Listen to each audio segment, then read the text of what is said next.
We've been educating and graduating medical students here in Galway for over 175 years. And that was created from the very beginning and based on its relationship to the nearby hospital just across the road. The foundation chair in anatomy was a clinician in the hospital, and he was the one who created bedside teaching and introduced a tradition of bedside teaching that remains the bedrock of the students' educational experience today. So over the years, beyond Galway, the university has expanded and developed academies in Donegal, in Sligo, in Mayo, and in Portiuncula and Ballinasloe. And these relationships have been strengthened further by the creation of the Sailta University Healthcare Group. So we have to continually bring ourselves back to the mission, which is enhancing healthcare through education, research, innovation, and training. And so we need to create a community in partnership, which is where we started at the very beginning 175 years ago. And now it's time to really embrace that and expand it further. And so having a community of academic clinicians who all have the same aims, though in different specialties and different areas, of both educating and training and delivering excellent care ultimately to our patients, is really the aim of ACAP.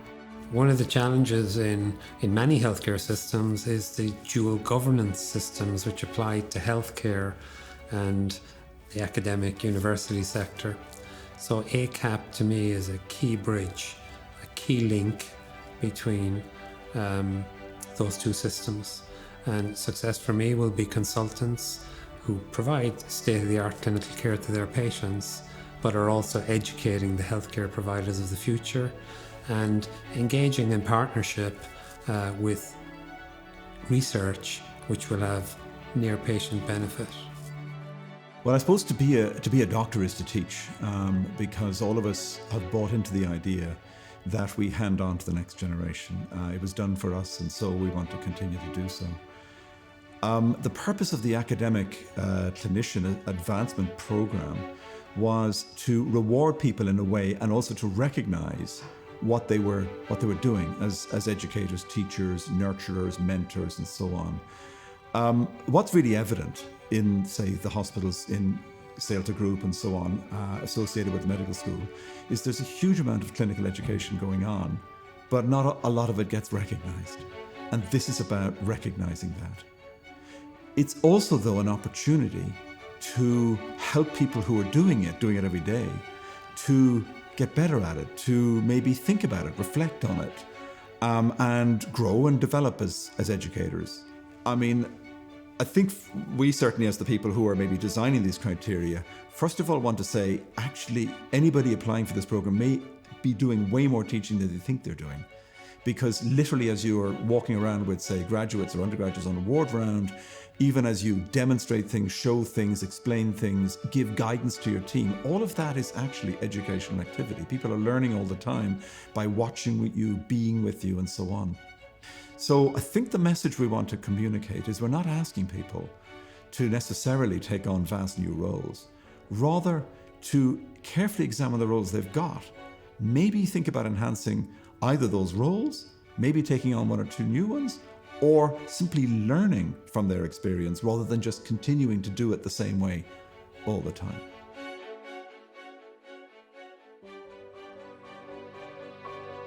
I think teaching is an integral part. Obviously, surgery is based on an apprenticeship model, so we've come through being taught all the way along as part of our clinical duties, and I think it's really fantastic to engage with the students. I think being engaged with students at that stage of their career brings a freshness and a new life to what we're doing. I just think it's a very prized part of what we do, and I think we appreciate very much engagement with the student population. My first year of placement was in Castlebar Mayo Medical Academy, and we started doing the general specialties, so medicine, surgery, perioperative care and emergency medicine. There was a lot of time taken for patient care and patient-centered care, and I thought this was very influencing on me, especially being so young at the time and being very early on in my career. I had no clinical experience before Castlebar, so it was very nice to see that despite kind of a busy peripheral hospital, that you can make time for the patient, and that obviously you have to and you should, but that can get lost sometimes, and it just wasn't. And I saw it not being lost, and I was like, to me it was very reassuring and motivating, because I was thinking, okay, look, if they can do it and they're doing it, then I will definitely be able to do this, and that's what I would like to do in my practice. And you know, I think over the years you get structures, and kind of from doctors and nurses who've done it all before, you know, you get kind of ways to think about things and attitudes, and I think a lot of those attitudes come as well. You can see them from the consultants, and it kind of works top down, and I think if it does go from the top down, it makes it more normal, and it makes it more acceptable, like more easily done, and I think that's very important as well, you know. I think the academies play a really important part in medical education, because it's real life medical education in a real life clinical environment, in a hospital, in a rural area. Our academy in Sligo is physically on top of the hospital, totally immersed in everything, and it means that they get a really good immersive clinical experience. Well, the first thing I would say is that many of my consultant colleagues in Sailta, in the Irish medical system, have substantial experience in research from their training or from their current practice, and most importantly, the application of research to patient care and healthcare systems.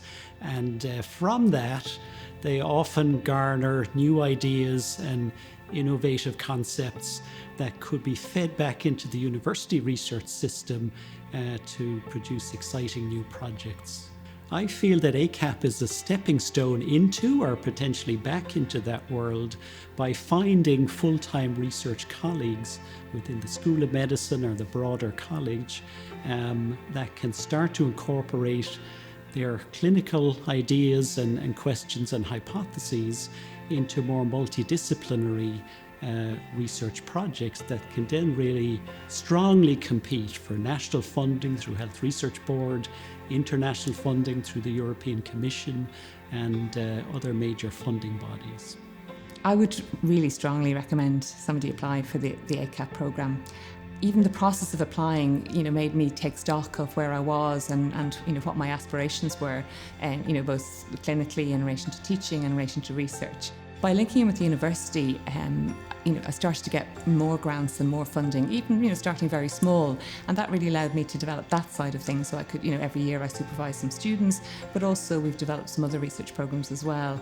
You know, having always worked in quite big academic institutions, and you know, for family reasons, we moved to the northwest. It was brilliant to have a structure there and a system there that I could kind of continue, you know, the things that I love to do, like teaching and research. You know, that was fantastic.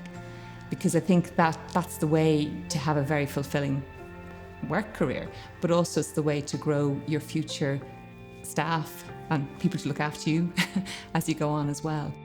And making, you know, the West and the Northwest, you know, a really attractive place for people to come back to.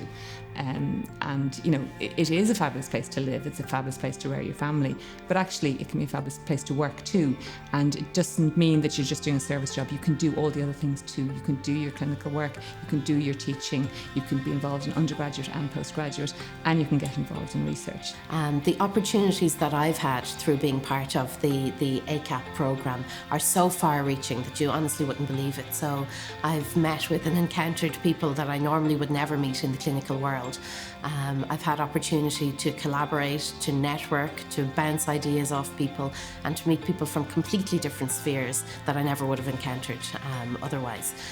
From a research perspective, from a bioinnovate perspective, and I think it has brought a real freshness to my own clinical practice to be engaged with the ACAP programme.